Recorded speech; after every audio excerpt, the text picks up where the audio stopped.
Okay. Hey, welcome, buddy. This is Professor of Real Estate Justin going here, and I got Craig Grant. He's one of my fellow instructors, super duper guy. And he's part of RETI. It's actually his company. He does a Yep. lot of training nationwide. He's got a lot of amazing things. I'll give him plug time here at the beginning, at the end. Oh, you're doing a fine job. I'm good. he is super smart, and he's been on us before. And really what we're going to talk about today, we're not going to go deep. We're not here to scare you. We're not here to do anything like that. But we are going to talk cybersecurity because we are getting towards the safety month for realtors. And while we need to be aware of our personal safety, we also very much need to be aware of our internet and financial safety, really, so to speak. And clients as well. And for our clients as well. So that's what we're going to talk about today. Okay. And you said it, but did I miss anything, Craig? What did I miss? I know No, I mean, I think you now. I mean, we know each other through the teaching circuit and everything, and the fact that I kind of read a D-Pro for an AR, but I teach just about every tech topic, but cybersecurity is one of my passions, and it's not just something that I love. It's also, I would say, it's probably the least covered topic in the real estate industry. There's only a handful of instructors that do it and do it well.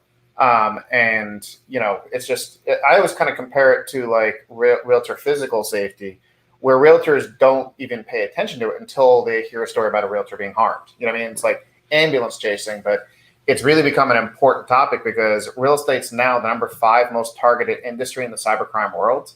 And it's number 3 most profitable one in the cybercrime world. So the hackers, the fraudsters, they come after real estate like crazy. So as a realtor, you got to be aware of it and know what to do to protect yourself. Yeah, and that you're absolutely right? I mean, it's unfortunately always when it's too late. Yeah.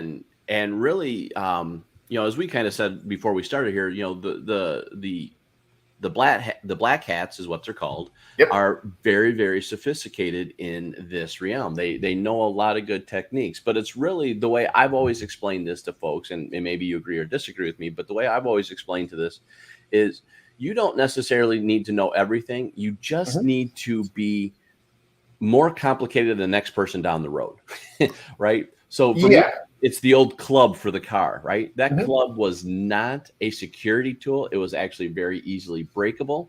Yep, but it's a deterrent. But it was a deterrent. And that's exactly what I want everybody to have now is I just want you to be the deterrent. So you're not worth the effort, really is what I wanted to be. Let me kind of, I guess, take what you said and twist it a teeny bit. I don't want people to think they have to be smarter than the hacker. Because the hackers and the fraudsters, we were talking about it before we got started, they're always 2 steps ahead of everybody. Yep. And they have criminal minds that are thinking of things that don't even pop in your head. You just got to be smarter than the next common person because they go for the low-hanging fruit. They'll try to pull the same scam off on millions and see how many out of that millions fall for their tricks, right? So as long as you're not one of those few who falls for it, you're good. You don't want to be the lowest person on the totem pole. You just need to kind of be vigilant and know what's going on. Right. You have to be just this smart, right? You just got to have that suspicious mind, right? Why you got to ask the whys is this going on question.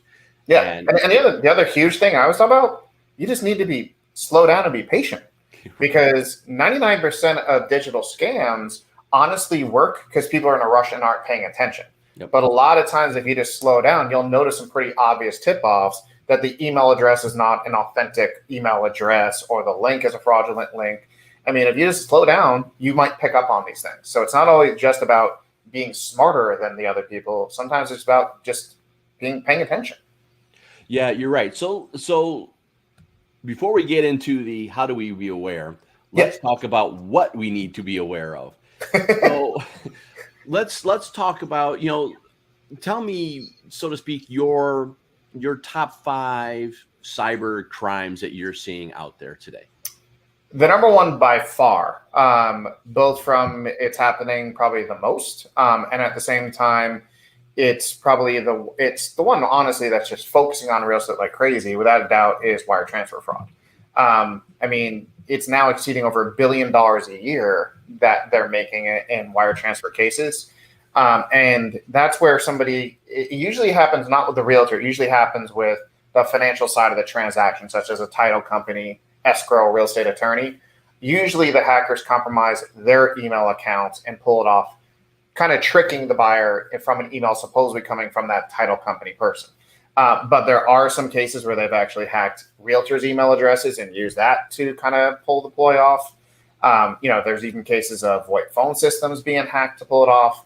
But usually it really relies on, again, the financial side. And to me, that it's not something a realtor can do to stop it. It's more about the realtor needs to be educated how it works, and they need to educate their customers, especially their buyers. Hey, be aware of these things. You got to know if you get an email in the last 2 weeks before closing saying we're changing something up, something might be awry, right? And they never, and I talk about this all the time. You just can't click on any link these days and assume it's going to be a real safe link. Like, you got to go to the browser, you got to go to the website yourself, not clicking. But they got to teach their clients that. They got to teach them, if you're getting an email about anything wire transfer, don't click, go to a website, call someone over the phone, verify it's real. I mean, there's a lot of things they got to do to make sure their client doesn't become the victim. Because if your buyer falls for wire transfer fraud, without a doubt, you're going to be either having a miserable time in your life for the next year, like legal battle wise, or you're going to be out of the business because you're on the hook. They're going to sue everyone involved if you didn't educate your customers and protect them. Well, right, and that's the biggest thing. We are definitely a litigious society. We have that in there. So part of this is, protecting your clients, but protecting your needs, because they're going to try to figure out who's at fault, and they're going to look for everybody because they just lost not only probably their next home, but they lost a major part of their savings, and they're going to want it back. Absolutely. And it's very hard to get back. So yeah, I would agree. If the wire fraud is, from our perspective, one of the big ones. What is another one that you are seeing is, listing scams are very common. They typically happen on sites like Craigslist. They even happen on Zillow sometimes, Facebook Marketplace, wherever. Anywhere that you can create basically a free rental listing, they happen. Online. But it doesn't even matter if the listing that Connors put on a site like Craigslist is active or not, or if it was ever a rental. They put a property on a site like Craigslist, and then they post it basically saying that this rental property is at a really, really low rate because I already moved out of the area and I'm desperate and I won't even do any background check to send me your first 2 months check. And they typically are using a realtor's listing, whether it's active or not, to pull off that scam. So that one's pretty prevalent as well. And again, that's something a little bit hard to track, but the best thing I always recommend is you can create Google alerts for each one of your listings. And if you ever get an alert about one of your listings being put online, you can quickly eyeball it and see, is it legitimately on a site like Zillow? Or if you don't use Craigslist, immediately it's a scam, right? But listing scams are definitely, they happen all over the country, but especially if you live in an area that kind of specializes in rentals, either like a metro area or a vacation destination area, they happen really, really high rates. Yeah, it was actually funny. This happened more during the recession that we had when we were in the distressed property market. But I had a client that was looking for a rental, and wanted the world on a peanut butter budget, and like that. And they found this one. This one was an $800 rental a month. It was 1,600 bedrooms, 1,500 baths. Completely unrealistic. Yep. Right. And she goes, we really want to see this. And I reached out to him and we said we could get this. And I'm looking at it. I'm looking online. I'm not seeing it on our MLS. I'm not doing any of this stuff. And I do some research and I find out it's a foreclosure. Yeah. And I go, this isn't real. She goes, I'm talking to him. I said, I'm telling you, do not give him any money. Do not do this. This is not real. I will send you the link to show you this is in foreclosure. You give them money, you're never seeing that back. Yeah, and not only that, there have been cases where they'll actually have that, let's say it was your buyer, they'll have them even sign a rental agreement. And let's just say that property was actively on the market. They will go and cut off the lockbox, move them in. And now once you discover this has happened, good luck getting them out. Because now they have a rental agreement signed. They think they legally own that property and they have squatters' rights legally to get them out. So listing scams can be a flat out nightmare if you don't detect them before they become the nightmare. That's why something like Google Alert is probably your best defense for that. Yeah, Google Alerts are really good good thing for that. It's definitely a very nice one. So what's another one that we need to look at? So you've got listings. We've got the wire fraud, which is huge. Mm-hmm. Another one would be the middleman executive attack. And what that is, and this is happening, it's been happening in the industry for years. And I've seen it done both at the association level and at the company level. But basically, let's say the scam's happening through your association. An email goes out to all the members, or as many as they can grab off the internet, right? They just buy a list or scrape a list. And then they will basically say, hey, this is Tommy, the association executive. We're doing a fundraiser or Habitat for Humanity. I need everyone to buy a $25 Amazon gift card. And then everyone falls for that. And that's not really coming from the association AE, right? And it's not only the AE, it's typically any kind of a board leader, president, vice president, whoever. But that happens at the association level. And you're seeing more and more of that happening at the company level as well, where an email goes to an agent they think is from their broker or their operating manager, whatever, saying, hey, I need you to check this agreement over really quickly, or I need to click on this attachment.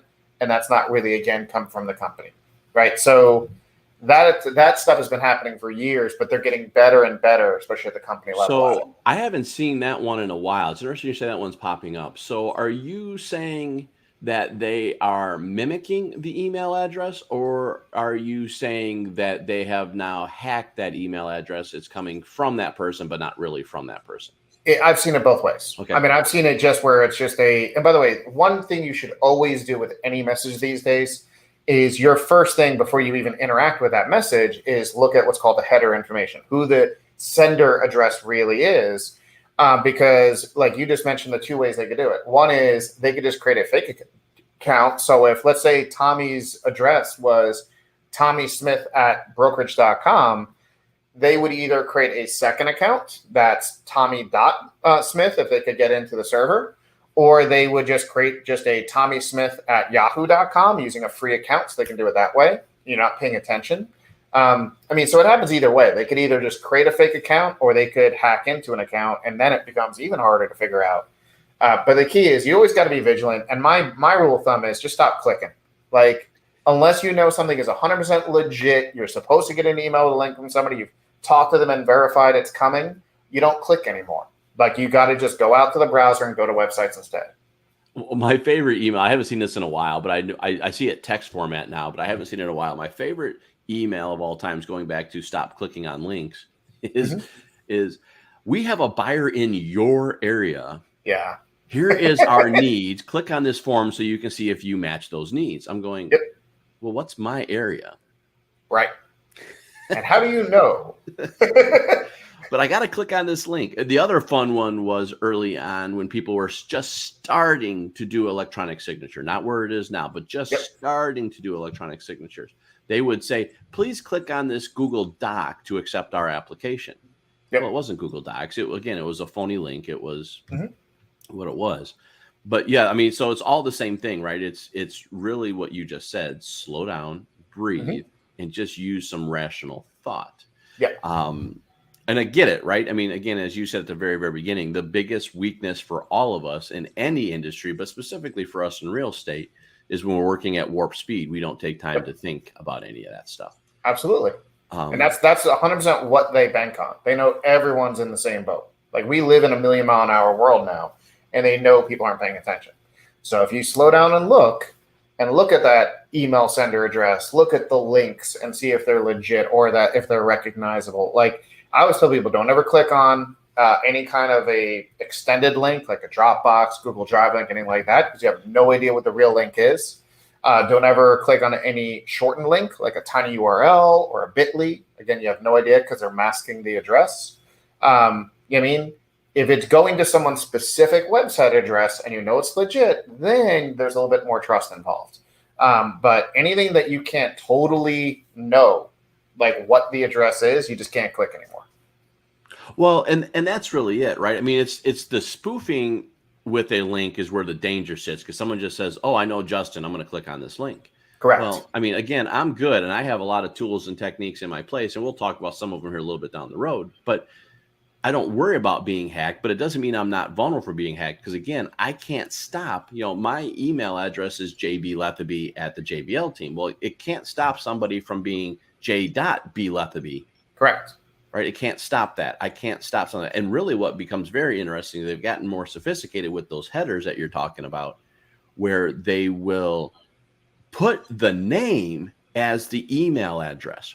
So Yep. people will look at the name and go, okay, well, I recognize that email address. That's Justin, so I'll just click on it. Well, it's the name. It's not the email address. And if you look at the header, it says JB Letheby at the JBL team, but then it says x5z97d dot blah, blah, blah, blah at gmail.com.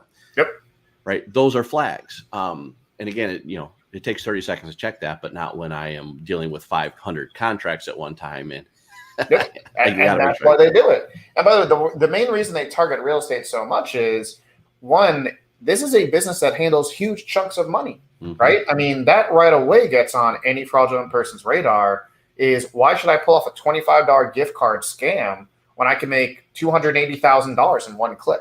You know what I mean? So as anyone involved in real estate, you got to be on your toes. You got to have proper antivirus installed.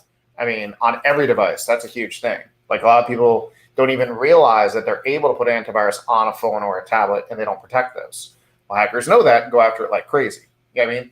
So you could just have to have, and there's a whole lot of things you can do to protect yourself, like you were talking about. But again, you are a target whether you like it or not. So you just got to make sure you're protecting yourself, and more important, your clients, because that's something when I teach cybersecurity, I have to literally educate my students about.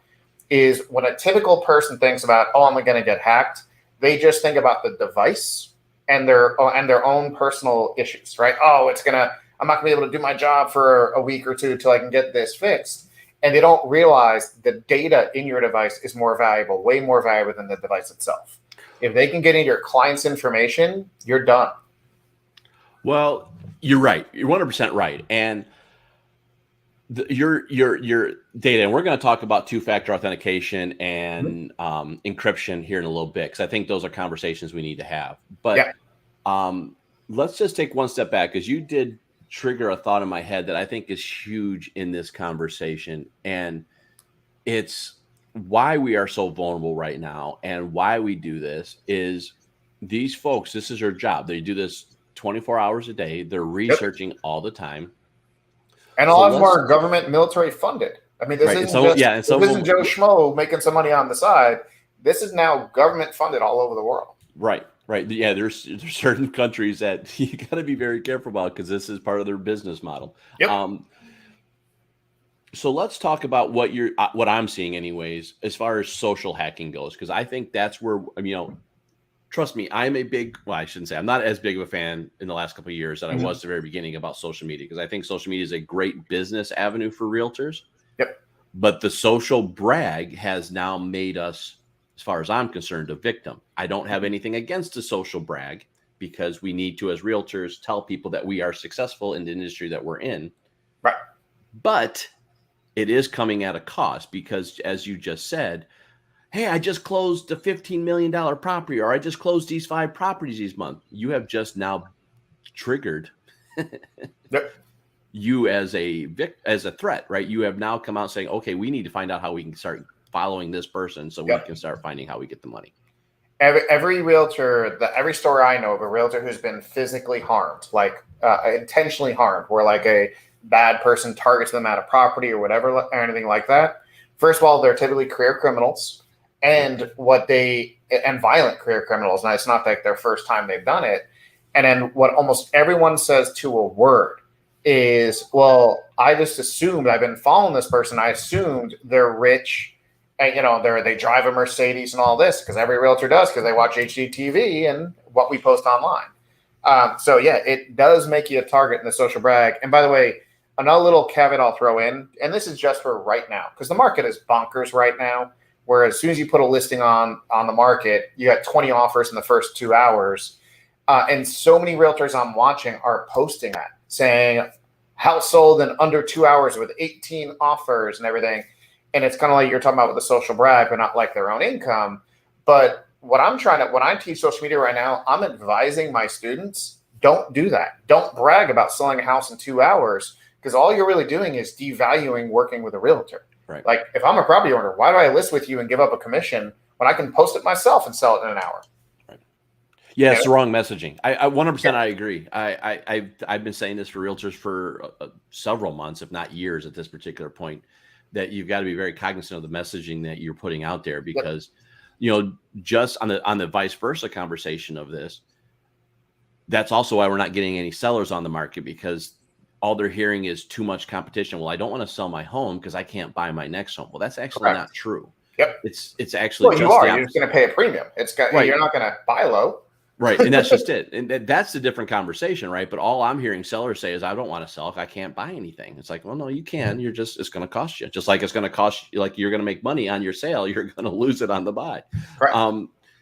But it's absolutely that. But the part that I wanted to sit there and see what you're seeing with this, because I know this is happening. I know it's happened in the past, and I've actually watched recent videos on this because I thought this is amazing. It's still going on. This is how people are getting into other people's accounts, is by social hacking people, right? Yep. So I don't remember which credit safety company out there, but one of them said, I'll pay you X amount of money if you hack my account. It was the CEO of LifeLock that said, he literally posted, I think it was his social security number, Right? And he dared the hacking world to hack him, and they were like, okay, and it happened like within a day. Right, and it wasn't by the social security number. Right. It was social hacking. They researched everything it was. They found out what country or what state or wherever he was at. And they had a person pretend to be his wife with a crying baby in the background saying, I need to get into your iPhone. I need the password. And they said everything that was already knowable. And the person gave the information up. Yep. And by the way, that's also called social engineering. And what I butcher that. Well, no, they're the same thing. Like what a lot of people don't realize is when you're on a site like Facebook and there's all these stupid quizzes, right? What is your spirit animal, and which actress do you most look like? Stuff like that. What they're literally doing is setting you up for social engineering. Because if you slow down and pay attention to the questions they ask in those quizzes, it's what's your favorite animal? Who's your favorite teacher in school? What's your pet's name? Guess what? Those are the major things people use in passwords. So they're literally just trying to gather information they can use, and then they go into your profile and see what your kids' names are and stuff like that, and then they try to hack into sites using all the information they gave you. So it's that people got to realize it's another example of slowing down and pay attention. If you look at those questions, I guarantee you they're very similar to the security challenge questions you get when you create accounts online.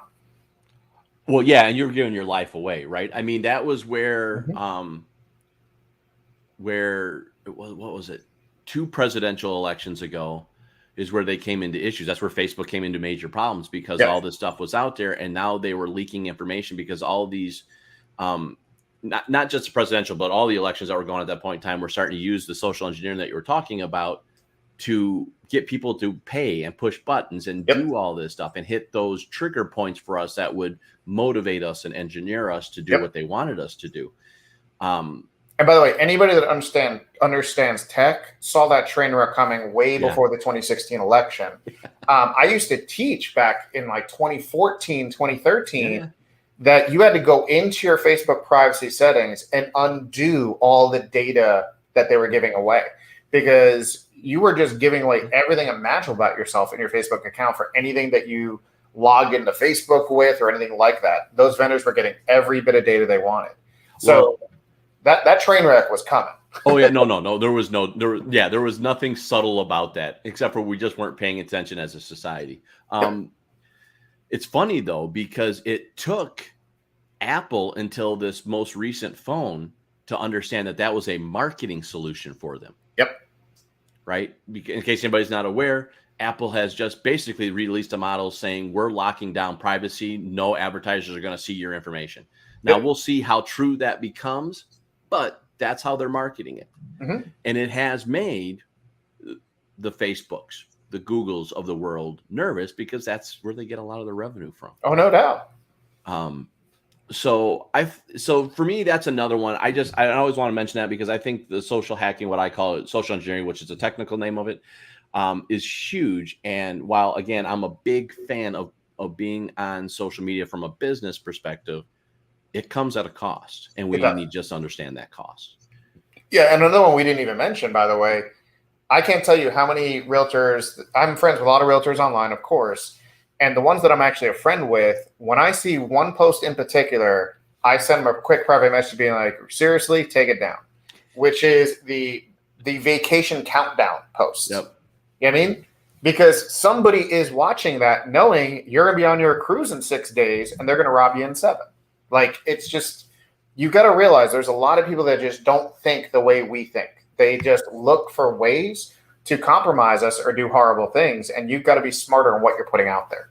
Well, it's actually funny you mentioned that, because I always mention this way back in the day. This had to be almost 10 years ago now. So it wasn't Facebook as much as it was Twitter, because that's what you had to put. It was your Twitter handle on this website. Yep. But there was a website called Rob Me Now, I think is what it was called. It was something along those lines. Okay. Rob Me Now, something like that. Where you would put your Twitter handle in there, and it would tell you the hours of the day that you were most vulnerable. I have not heard of that one. That's crazy. And it was the point. Now, and the thing was, the point wasn't, it was an education like what you're talking about. It wasn't so much to let people know that, hey, here's a tool robbers are using. It wasn't that. It was to sit there and say, you're sharing too stinking much, folks. Correct. It's one thing to put your vacation photos out there. I get that. I would always recommend doing that afterwards. Correct. But if you're going to do it, that's fine. The thing to understand is when you're sharing this stuff, remember, almost everything that you turn on, unless you have specifically turned this off or said other things, it has said, do you want location services on? Yep. So that means when you're taking a picture, you're making a post, you're tweeting, you're doing whatever, it knows where you're at. Correct. It knows where you're at and when you did it. So people that are sophisticated in the tools know that, oh, shoot, Justin was posting this from California during the NAR convention, so he's not home right now. Correct. And again, there's just horrible people out there. Yeah. Like, and everyone, well, how can they sleep in themselves at night? They sleep just fine because they make billions of dollars pulling off all these scams. Like, that's the thing you've got to understand is they don't think like you and I. They don't think, how can I help people? They really look for ways to destroy people. So you just gotta be aware of that. And like we've been talking about, slow down, pay attention, and just kind of be aware of stuff. And when people show people like, have I been pawned, .com, they're like, oh my God, I've been hacked. I'm like, yeah, that was 7 years ago. You know what I mean? Like you still have that account. You've never changed your password from a site that was hacked 7 years ago. Like, there's nothing you can do about that. Well, yeah, and you're absolutely right. And that's a good recommendation. We've all been hacked, folks. I mean, here's the bottom line. We've all been hacked. Not one of us has not been hacked to some degree or another, whether it's been your cards, whether it's been your password of your email, whether it's been your Target account, whatever it is. I had a replacement card last year show up in the mail already activated. What was I going to do? Like, it was already being used before I even got it, opened up it in the mail. Like, everyone's been hacked. It doesn't matter how good you are at cybersecurity. It doesn't matter if you know every little geeky trick like we do. Everyone has been compromised at some point. Yeah. It's going to be about prevention. And again, as we had talked about earlier, just about being the deterrent, being harder than the next person down the road. That's going to keep you more safe than anything else. And I'll throw one other word in, mitigation, right? Right. If you're watching your stuff, if you have credit monitoring in place, you have a VPN for Wi-Fi, you know about stuff quicker than a month later where it's already a disaster and you can't clean it up. Like, timeliness is huge, right? I mean, wire fraud's the biggest example of. They'll tell you right now that if you catch it within the first couple hours, you're good, but after that, it's almost impossible. You have 48 hours. If it happens on U.S. soil, you have 48 hours to stop it, because by U.S. law, money can't be transferred to an offshore account for a 48-hour window. They can move it around from U.S. bank account to U.S. bank account, right, within the 48 hours. But for it to get to offshore where you can't get your money back, you got 48 hours. So if you discover it within that period, you immediately notify the FBI. They can shut it all down, and your closing won't happen on time, but the money will not go offshore. But yeah, you got small windows of opportunity. By the way, that's why they time their scams. They look when they hack an email account of that title company. One of the things they're figuring out is the time of your closing. So if they know the closing's on a Friday at 3:00, they pull off their scam on Monday or Tuesday. That way, when you show up to the closing on Friday, the money's already offshore and you can't get it back. Right? So detection and mitigation is a huge thing. It really, really is. It is absolutely. So one last conversation I want to talk about, because Mhm. I think this is probably the biggest one right now outside of wire fraud that I think is most relevant for realtors that are Okay. going to be the most vulnerable. Personally, maybe you'll disagree with me, is ransomware. Oh yeah. I mean, that happens to everyone. It's definitely not just real estate, but absolutely, ransomware is huge. And that, so brief synopsis, I'll let you cover here in a second. Essentially, it's this: you clicked on an email you shouldn't have clicked on, and they have now sent you an email one way or the other. They've either got you to let them in your computer Mhm. manually, and then they have locked things down, or you set a link into there and they got in on their own and they've locked you down, and they sit there and say it'll cost you $100, anywhere from probably about $100 to $50,000, maybe even more. They always figure out what the nice point of ease is that If they will know say it's you'll pay it. if they know it's an individual person's device, the requests are usually $500 to $1,000. Right. If they know they've hit a company with a network, the ask usually starts at 5,000, and then it can go way higher. Like the recent Colonial Pipeline hack, Yep. that was 5 million. Yeah. You know what I mean? But it's always a price point that they go, what will you pay versus what will you fight? Yep. Right. So ransomware is hard. So talk us through that. I mean, I gave a horribly brief description of it. That was good. Horribly brief. What would you say? Why are we vulnerable for that so much? Again, obviously, the first answer is we just do things too dang fast. Yes. Part of it goes back to clicking, right? Just reading an email has zero risk. Just by you opening it, having it in your reading pane, and reading that email, you can't get a virus or any kind of ransomware just by reading an email. What can trigger it is anything you do to that email, such as clicking on a link and then going to a web page that could install that malware, or an attachment. And by the way, a lot of people don't realize this. Viruses can be embedded in regular documents, such as Word documents, PDF files, whatever. So if you don't know that email is 100% legit and that everything like it, again, all goes back to the not clicking part. And then the biggest thing when it comes to ransomware is, and this you got to do before it happens, okay? But any person should have all their devices backed up into the cloud 24 hours a day at all times. And that way, let's just say you do get hit with ransomware, you wouldn't have to pay the ransom. You might have to buy a new computer or a new device if it can't be, that virus can't be uninstalled by a tech expert. But at least your files and your data are somewhere else in the cloud that you can always back up to the next device. Because they know when you talk about are you willing to pay it? If you're desperate, if your files are not backed up, you're going to pay it no matter what they ask. And then the big thing you got to realize with ransomware, let's say you pay that $750 that they ask you for. And by the way, first thing is they ask for it with digital currency like Bitcoin. That way it can't be traced or retrieved. Okay. But if you pay that $750, there's zero guarantee you're ever going to hear back from them with and provide you what's called the de-encryption key, meaning they'll give you back your device. Or they know you're desperate and they'll say, okay, now we want $2,500 in the second round. So backing things up and making sure it's always backed up in the cloud is honestly your safest thing you can do, because you could always buy a new computer. You can't get your data back. And that's what they know. 100%. And here's the thing I'm going to tell you, and this is where I get people's attention all the time, because everybody goes, I can buy a new computer. Okay, but think about it this way, folks. Ransomware is going to get a lot more sophisticated very quickly because we're inundating ourselves with smart technology in our homes every day. Oh, yeah. And they're going to start locking you out of your house.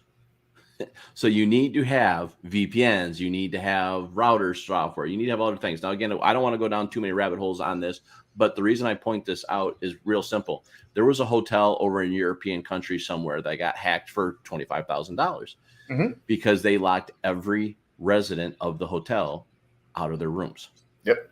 So they had to pay it. As far as they were concerned, they had to pay it so they get the people back in the house. And that didn't stop until so what they had to do was pay it. And then they quickly dismantled all the smart technology so they went back to keys, essentially. It wasn't that, but that's what they went back to. Yep. And by the way, the city of Baltimore, that was a pretty famous case. They got hit with ransomware and the ask was $80,000 and they refused to pay it and they weren't properly backed up. It ended up costing the city of Baltimore over $8 million. Yeah. So 80,000 became 8 million just because they weren't properly backed up and weren't able to restore everything. But yeah, I mean, the smart technology is a whole nother thing. It really is that, like, all the Yeah, I don't want to. and honestly, the only good advice I can give you on that, because it's like the smart home technology field is kind of catching on to the risks that they have, is honestly, you've got to buy from the major companies. Yeah. The Amazons, the Googles. I mean, they invest to make sure their devices are safe and secure, and that, more importantly, you can easily go in and change their passwords, and you can set them up much more securely than some of these little $5 smart lights you can buy in a store, right? Like, if you just buy some device you don't know who the manufacturer is, they're probably very easily hackable. You really got to buy from the big companies. Yeah, the $10 trinkets are nice and intriguing because it's a good starting point for people that don't know what they're doing, but it comes at an incredible risk. Absolutely. I mean, they connect to your network, which means if they can get to your light, they can get to your router. Well, and to me, that's where I'm always at, right? For me, I kind of look at it from the other way, and I know where you're coming from with this. I always say, have the best routers in place. So I'm a big fan of the mesh networks right now because they have a lot of that strength built into it. Whereas, if you're at least halfway smart about it, you can put things on different bands. And again, I don't want to go down those rabbit holes, but just so you know, there are solutions for those things. But just beware. The point for this conversation is beware, because look at homes that you're showing right now, folks. Look at those homes that you're at. A lot of these homes have keyless entries. A lot of these homes have coded doorknobs, right? Those are all smart technologies these days. Look at the garage door opener. It's usually got the smarts built into it. And I get it. It's a luxury. It's a beautiful thing. But you have now made yourself a source of hacking from a ransomware strategy. Yeah. So, and the other thing is, when you talk about all these different devices, as a realtor, just kind of quickly address that. If you are working with a seller who has a smart connected property, by law, if there's anything that is recording inside that property, you have to disclose that in the MLS. And that way a potential buyer knows that speaker could be recording their conversations, or the cameras hidden inside the property are recording what they're doing. So a lot of realtors don't realize that and know it. But if there's something in that property recording, you got to tell a potential buyer about it. Well, that reminds me of I think it's New Jersey, I think is where it was. The New Jersey murder, I think is where it was at. It was New York or New Jersey, where Alexa was in the room where the murder happened. So the police are in the process of subpoena Alexa because it records everything. Absolutely. Yeah, there have been a few cases. There's one in Arkansas that it was the first time Amazon ever gave up the data, because basically the homeowner said, I want it to do it, because he was the one being accused of the murder, and it cleared him. The guy his friend basically just was drunk and knocked himself out, but in a hot tub. But I mean, you're seeing more and more of that, where these devices are in the rooms of crimes. They're in the rooms of all these things going on, and they are actively listening and recording. So, that's always one of my fun ones to talk about. I always ask how many people have an active listening device on them, and everybody kind of looks at you kind of goofy. What do you mean? Oh, you got your phone on. It's listening. It's listening. It's always listening, probably more than anything else. So it's kind of one of those crazy things. So we've talked about a lot of things in here. One more thing to talk about, because although we're not seeing as much right now, we will start getting back out in public and we'll start doing work again. So, and you kind of mentioned it from a different strategy, but I call it the man in the middle attack when you're at the Starbucks of the world. Yep. So let's talk about that. Where does that risk sit when you go to a public avenue, Starbucks, hotels, airports being the worst? Where's the risk that sits with that? Huge. Any Wi-Fi, by the way, if you look into it, Wi-Fi is the easiest thing tech-wise to hack, by far the easiest. In fact, there's instructions posted all over the internet how to hack onto someone else's device over Wi-Fi network. So public Wi-Fi networks have really zero security. You don't really want to use public Wi-Fi unless you have something called a VPN in place. So a VPN stands for virtual private network, and you can install it as a little app onto your phone or install the software onto your computer. And all you basically do is turn on your VPN, and then you connect to, let's say, Starbucks' Wi-Fi. And what it does is it encrypts and hides you on that network. So if there is a hacker actively there looking for people jumping on the Wi-Fi, they wouldn't know you're logged on. So a VPN kind of hides and kind of, protects you if you're ever going to be out in public using the internet. So other than using, let's say, your own phone as a hotspot, that's really the best way to do it if you're going to be in public. Yeah, as I always tell people, if you see somebody with a laptop, a tablet, and what looks like a phone battery all plugged into the same thing, get out of that coffee shop, because they're not there. Well, the thing you got to realize, places like coffee shops not only like say you can do it, they encourage you to sit there all day long. Yeah, Like I do it all the time. Oh, I know. Many people use coffee shops as their offices. So you have no idea if that one person sitting in that booth over there is a bad person. So again, and by the way, there's a lot of like independent VPNs. I honestly recommend whatever antivirus solution you're going with for your computer, use their VPN. That way, first of all, you know it's legit because a lot of VPNs have been proven to be sneaky. And if you have your VPN and your antivirus from the same company, you know they're going to work together well. Like they're going to communicate. Sometimes if you have two different products, they fight each other and they don't work as well. So whatever antivirus you buy, get the premium package they have that includes the VPN with it. Yeah, and that's a very solid point, right? I mean, you got to use big ones, use the more common ones, because again, they got the bigger pocketbook, so they know they're at more risk for being lawsuits. So they're going to do everything they can to make sure it's secure and safe. Very true. So that's and they hire the best talent. That's a big thing. I mean, yeah, well, and that's just it, right? I mean, they know what they got to do, and they're actually, what's always cracks me up, they're actually hiring the black hatters to become white hatters to do this better, which is actually amazing thought to me. It's actually smart to do because, again, the average person doesn't think deviously. The people that do this for a living, they know, they look for every little crack in the armor. So it's smart to employ those kinds of people if you're a security company.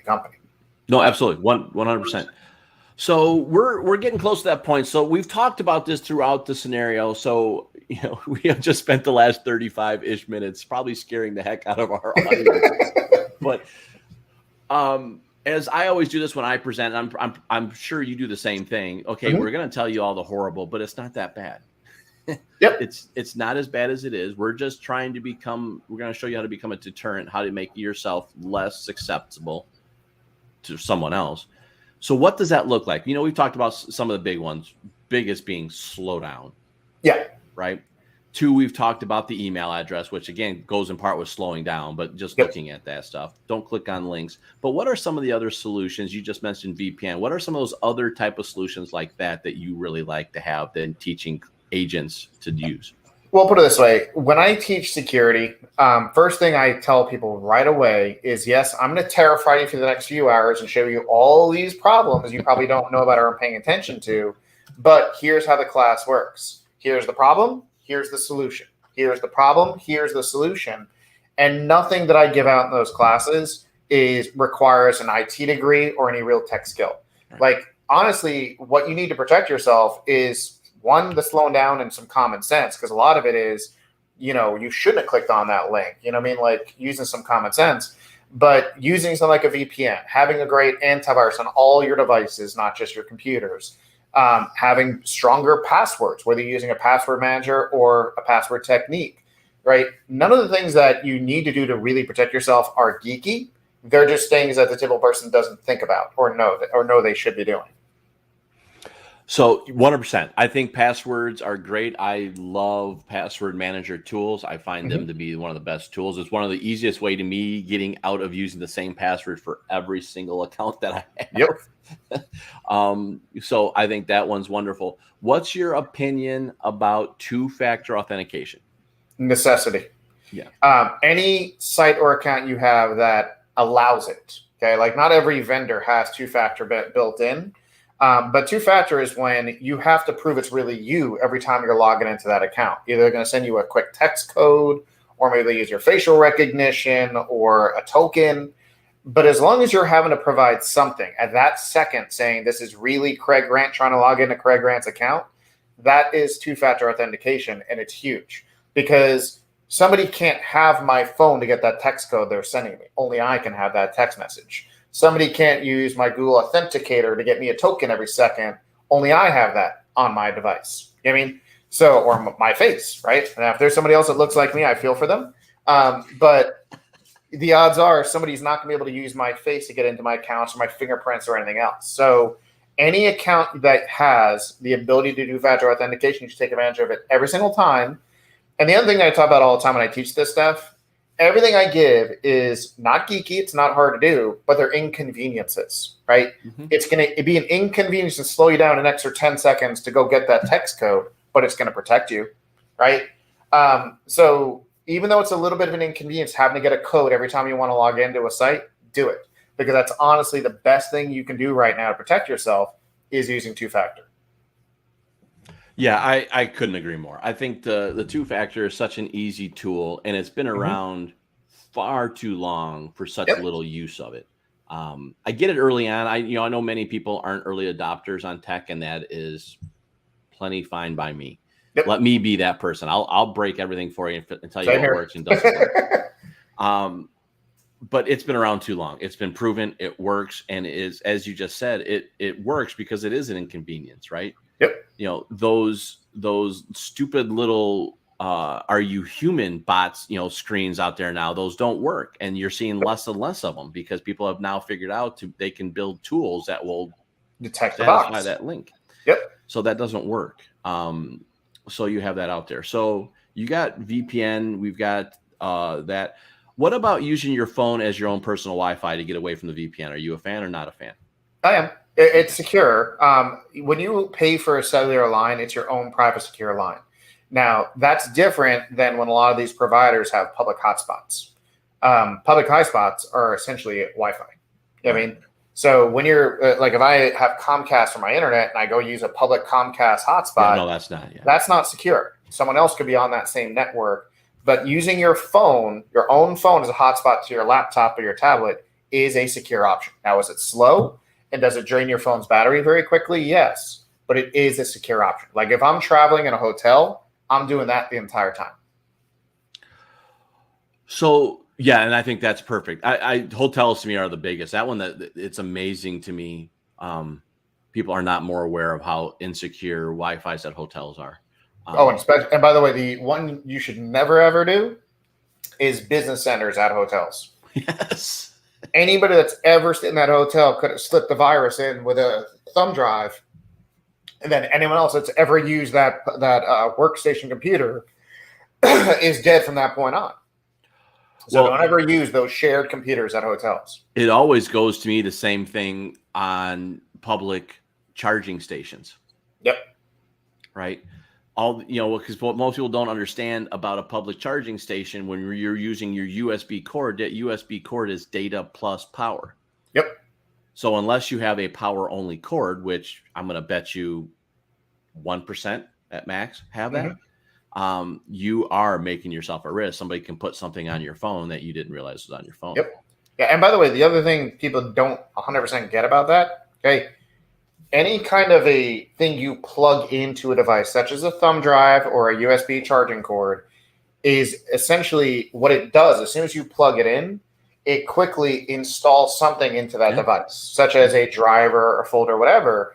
So anything that's pluggable means it could be installing viruses or malware.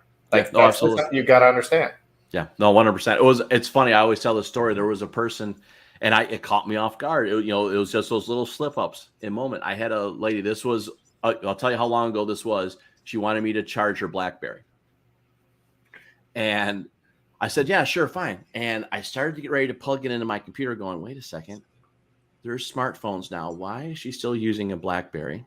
This isn't making any sense. That's one. That's the one. So I plugged it in. I took it out. So I already made myself vulnerable. I understand it. But I got a computer guy. He looked at it. I was good to go afterwards. But I pulled out of my bag. I said, you know what? It's not working for me on my computer. I don't know why it's not charging. But I found that I had this extra charging stand. If you want to, plug it into the wall and go for it. She was out the door in about 2 minutes. She was in there to hack. Yep. And it just takes those, I'm pretty much a gentleman in life, so I was like, if I can help, I'll help. Yep. And yeah, there was a couple of years ago, I was going to be teaching cybersecurity at NAR conference, and NAR's brass didn't love my idea, so they wouldn't let me do it. But what I wanted to do, just one for fun, and two to terrify the entire crowd, was, a lot of speakers will say, hey, go to this link or text real quick and I'll send you the presentation. I was going to make everyone sign on to a Wi-Fi pineapple that would have hacked every device in the room within 10 seconds. And NAR was like, wait, you're going to hack our entire crowd? I'm like, yeah, it's going to be amazing. They're like, no, our lawyers will never go for that. I'm like, but it's going to be so cool. But it's just nobody thinks about stuff like that anybody there could be bad. Now, was I going to use everyone's data? No, I was going to trash it 2 seconds after the presentation. But it was just to kind of show the crowd how easy and quick it is. Well, it's funny you mentioned that, right? Every year, until last year anyways, every year there was a public convention out in California. Actually, maybe it was Las Vegas. I think it was Las Vegas. It was a white hat convention. Yep. And the whole point of that white hat convention is to hack everybody else. Now, they're teaching things throughout the whole thing, but if you got hacked, there's a wall of shame that they put all your information on. Now, they don't put anything that is detrimental, but they're going to let you know you got hacked. So it's the exact same thought. And I love it because it makes you incredibly aware of what we're not aware of. Yep. Absolutely. And I think I'm disappointed that they wouldn't let you. I get it. I'm disappointed because I think it would have been a huge, I mean, trust me, you would have been. It would have been the buzz of the convention without a doubt. It's just to show people how simple it is. If somebody gives you a link, if they say, hey, let me just quickly, like I have clients all the time, bring me a thumb drive. Hey, can you load this on your computer for our sponsors? I'm like, no, because I don't know where that thumb drive has been. Yeah, I don't do that anymore either. Yeah. You know what I mean? I used to early on, mostly for the fact that I had enough sophistication on my computer. I didn't worry about it as much, but things have gotten dramatically more complicated. It is impossible to block a thumb drive installation. Impossible. Yeah. Like if you watch any of those hackathons, Kevin Mitnick, who's known as the world's greatest hacker, he does an actual bit where he talks about he's never failed hacking into a company by using a thumb drive. Like he'll just walk around the parking lot of a company dropping thumb drives, and he'll write on the thumb drives all employee salary first quarter. And he knows somebody's going to be like, what did my boss get paid, and plug it into their computer, and he takes over the company. I mean, thumb drives are literally impossible to block. So, yep, I don't accept them ever. Yeah, and I don't now either, but I did early on. But that, again, some of that is overconfidence, I'm sure, on my part. Mm-hmm. But some of it was, I kind of knew. But I'm one of those guys that I always have at least 2 computers. So if I feel like I need one that I just want to see and I don't mind scratching it, then I'll go through. I got kind of like a test computer. But no, I'm with you 100%. I typically don't, because you're right. There's nothing, as you said, the first thing that happens, even though you may not see it because it happens so quick, is it's installing a driver. Well, if it can install a driver, it can install something else just as quickly. Yep. So I think we hit them all. Did we miss any big thing that we need to make them safe with? I think we hit the biggies. I mean, of course, there's legal aspects. There's a code of ethics. I mean, one thing I can just quickly throw out when it comes to the code, NAR buckled down hardcore on Article 10 because of discrimination and all the horrible stuff realtors have been putting online for the last year and a half, really. So what I always talk about is, you talk about like the social engineering side, how what they put online could hurt them. It could hurt their business and business reputation just as easily. I mean, like, you got to be careful what you talk about, because you might be engaging one audience but totally turning off another. It's just a reality. Yeah, and possibly creating an ethics violation. Right. Well, and that's 100% too, right? And going back to the ethics, I mean, one of the things they added, 2014, I think they added, is that we have to be able to make sure people understand electronically what's going on, right? I mean, they literally added the word electronics into the ethics. So, NAR is vehemently aware of the dangers that we do electronically, either intentionally or unintentionally to ourselves. Yep. And they have taken very hard stances within the last 10 years on that strategy and that conversation. So, which I endorsed. I mean, I think it's great that they're doing that, but more on the social side of things, it's just, you can't be saying some of the, and I'm not saying to each individual like they're doing this, but I'm sure some other realtors who are just constantly blasting about politics or race or whatever. And that's not only unethical to do, like from a code of ethics standpoint, you got to realize it is hurting your business, because some people will see that and not want to work with you. No, I think it's a great point.